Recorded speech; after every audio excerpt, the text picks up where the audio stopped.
عليكم ورحمة الله وبركاته. أسعد الله أوقاتكم بكل خير متابعين الكرام أينما كنتم. بمناسبة حلول شهر رمضان المبارك حبيت أن أشارككم طريقة صيانة زينة رمضان. هذه طبعا جاني بها أحد الأطفال. هذه الزينة طبعا يحتفل فيها الأطفال بقدوم شهر رمضان المبارك، ولكن طبعا لم يستطع الحفاظ عليها وتقطعت أو حصلت فيها مشكلة. وأنا أعزائي المتابعين ما حبيت أن أكسر بخاطر هذا الطفل، وطبعا وعدت الطفل بأني سأصلح هذه اللمبات أو المصابيح الخاصة بشهر رمضان. أولا عندنا الكبس الخاص بهذه الليدات فيه مشكلة، الفيوز غير موجود، هذه أول مشكلة. وسنتأكد من هذا صندوق البلاستيك الصغير فيه قطع تنظيم كما نلاحظ، دايودات ومكثف. أولا سوف نقوم بتلحيم هذه الأسلاك بشكل صحيح ونقوي اللحام عليها، أسلاك الدخول، لأن الآن يوجد شعيرات متلاصقة بين المسارين، لازم أن نقويها بشكل صحيح حتى لا تسبب شرط أو مشكلة. طبعا مشاهدينا الكرام، هذه الدايودات، وظيفة هذه الدايودات هي بديل للقسطرة، وأنا شرحت على القسطرة في جميع وأغلب الفيديوهات التي أنشرها على قناتي. وظيفة القسطرة هي تحديد المسار أو الفلت الموجب والسالب، تحديد الفلت الموجب والسالب، لأننا قد نعكس المكبس. إذا افترضنا أن هذا هو الموجب وهذا هو السالب وقمنا بتركيبها على توصيلة الكهرباء، قد نعكسها وقد يعتكس الموجب والسالب، فستحترق الليدات. ولذلك الشركة المصنعة وضعت هذه الدايودات كقسطرة لتوحيد الفولت أو لتحديد مسار الفولت، لأن عندنا هذا المكثف إذا اعتكست المسارات أولا سينفجر المكثف، وكذلك ستحترق الليدات. لذلك تم وضع هذه القسطرة.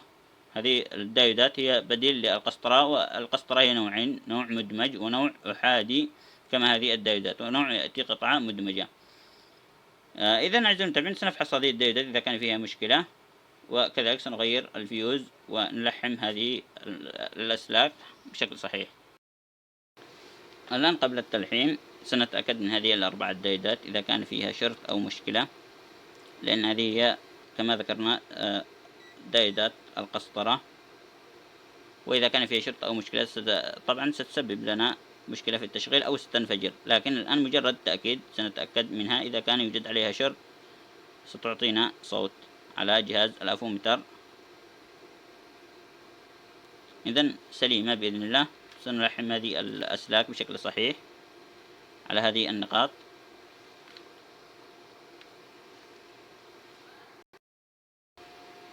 الآن انتهينا من تثبيت هذه الأسلاك، سنعيدها إلى مكانها.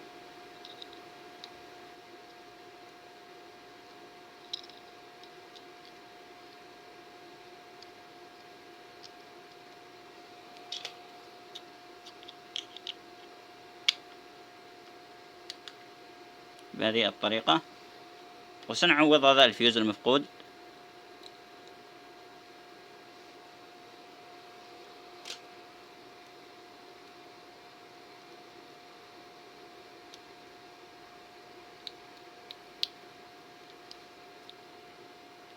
الآن سأوصلها بالكهرباء.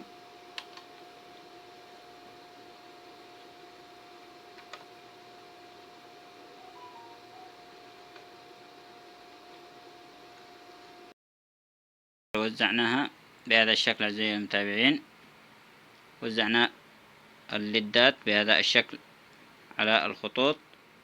الآن سنجربها،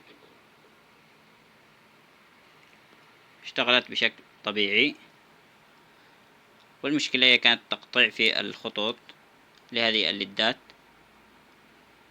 لأن نظام الليدات موصل على التوالي. إذا انقطع ليد واحد ستنطفئ معظم الليدات على المسار كامل. إذا أعزائي المتابعين احتفلنا برمضان بهذه الليدات، وحبيت أن أشارك طريقة إصلاحها. فلا تنسونا من الإعجاب بالفيديو والاشتراك بالقناة، ودمتم في رعاية الله. حتى اللقاء في فيديو قادم إن شاء الله.